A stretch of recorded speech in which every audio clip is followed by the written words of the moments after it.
Les 7 signes de la démotivation au travail et l'art de la démotivation dans les entreprises, c'est le sommaire qui vous attend dans cette vidéo d'Oser briller.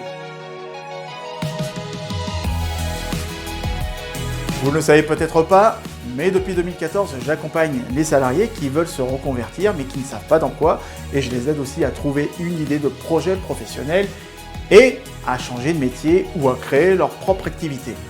Et à chaque fois, je constate le même élément déclencheur, la démotivation au travail. Beaucoup de recherches faites sur la motivation au travail ont conclu leurs études que vous ne pouvez pas motiver les autres. Du moins, vous ne pouvez pas motiver les autres à faire des choses qu'ils ne sont pas déjà motivés à faire. Les scientifiques appellent cela la motivation intrinsèque. Un professeur à l'Université de Californie du Sud, prénommé L. Kirsten, et auteur du livre L'art de la démotivation, a ainsi posé la question suivante. Mais pourquoi motiver les gens quand arrêter de les démotiver apporte bien plus? Question rhétorique dont la réponse est plutôt pertinente et drôle. Là où des milliers de coachs et formateurs en motivation prêchent en vous faisant fantasmer sur le mythe de la motivation, Kirsten, lui, affirme exactement le contraire de ces gourous. Il dit que les salariés créent au moins autant de problèmes qu'ils en résolvent. Ils amènent avec eux leurs problèmes personnels au travail, boycottent les objectifs de l'entreprise, se plaignent régulièrement de leurs conditions et demandent constamment des augmentations. En gros, le salarié ne fait pas partie de la solution, mais plutôt du problème. Quelle hérésie, vous vous dites sûrement. Mais soyez encore un peu ouvert d'esprit pour comprendre la suite. Que font la plupart des entreprises?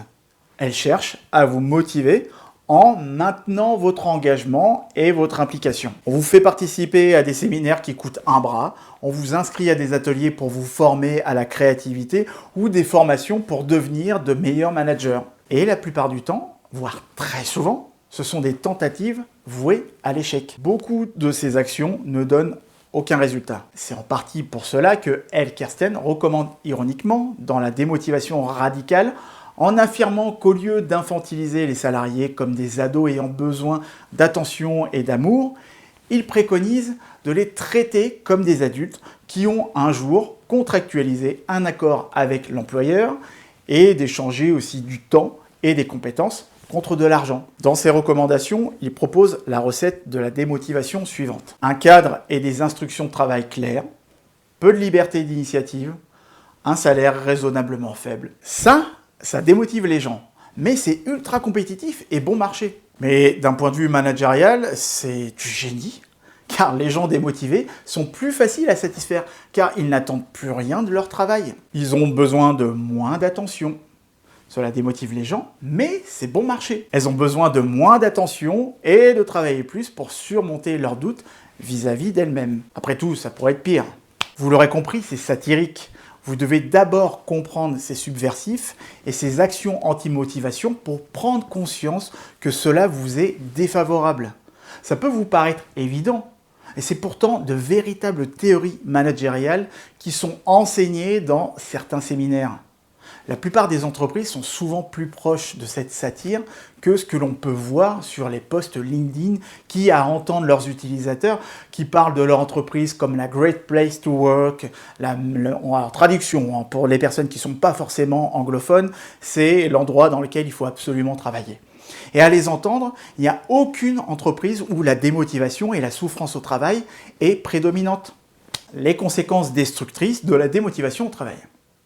La démotivation au travail est très souvent le résultat d'un mauvais management et d'autres facteurs que vous verrez aussi plus loin dans cette vidéo. La démotivation au travail n'a pas que des conséquences négatives pour le salarié, mais aussi pour l'entreprise. Un salarié démotivé est peu performant, moins productif, moins concentré et n'exploite pas du tout son potentiel. Les employeurs qui démotivent continuellement leurs salariés se tirent eux-mêmes une balle dans le pied car une baisse de la qualité du travail entraîne une insatisfaction des clients et à terme une perte de chiffre d'affaires. Un salarié démotivé égale un salarié infidèle et sur le chemin aussi du départ, perte de savoir-faire car le salarié part rejoindre la concurrence et cela entraîne des coûts en process de recrutement.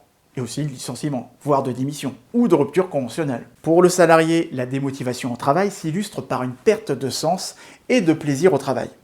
Chaque lundi matin est plus difficile et la frustration s'installe, rendant les jours pénibles ou longs. Plus cette frustration dure et plus les salariés souffrent, jusqu'à ramener leurs problèmes professionnels dans leur vie privée. Peut-être que c'est votre cas. Vous êtes devenu de mauvaise humeur, irritable ou apathique depuis ces derniers temps.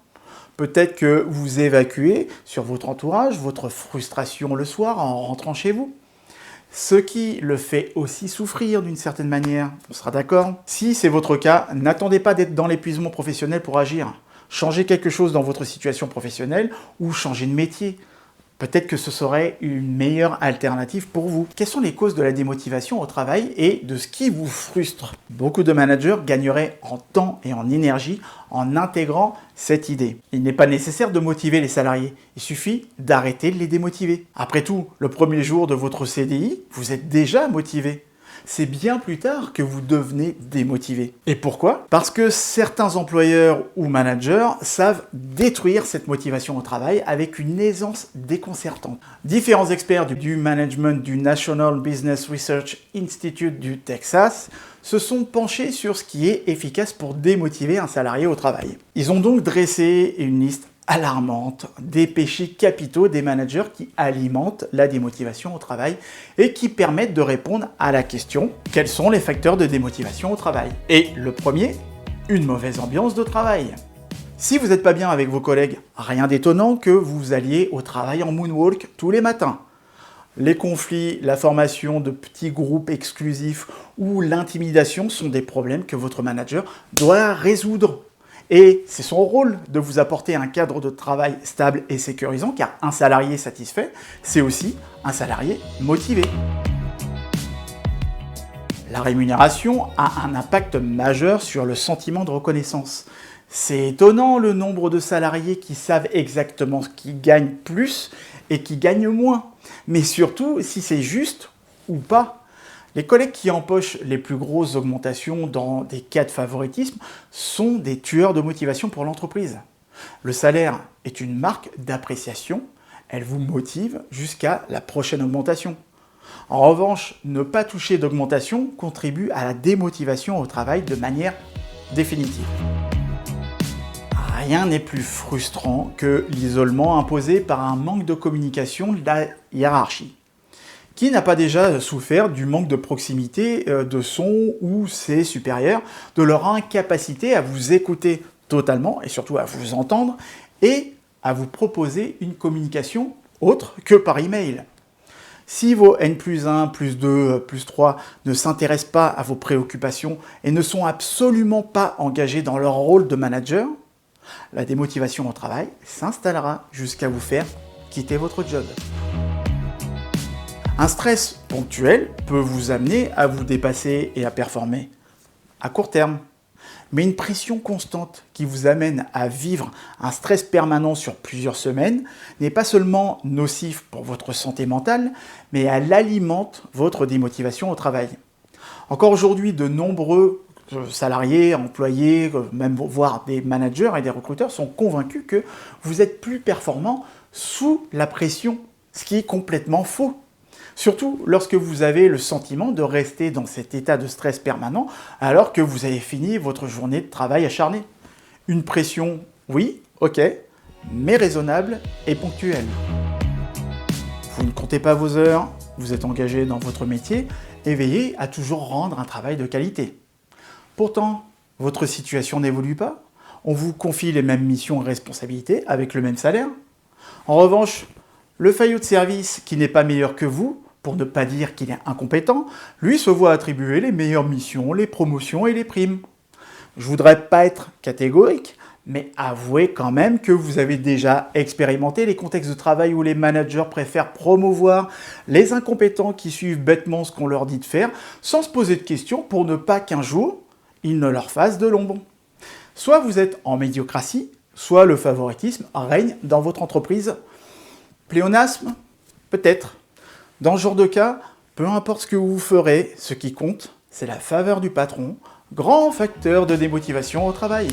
Ah, la réunionnite aiguë. 4,5 heures, c'est le temps que vous allez probablement passer en réunion cette semaine, soit 3,4 semaines par an, ou encore 4 ans en moyenne sur une vie de salarié. 10 ans pour un manager, hein, quand même. Plus ennuyeuses que nécessaires, les réunions à répétition sont bien loin d'être productives. Des études ont d'ailleurs confirmé que trop de réunions sont nuisibles à votre santé, et votre santé mentale d'ailleurs. De plus, les réunions ne servent qu'à rassurer ceux et celles qui les organisent. Le manager contrôlant, ah celui-là je l'adore. Une autre source de démotivation au travail d'ailleurs, parce que ce sont ces managers, limite maniaques du contrôle.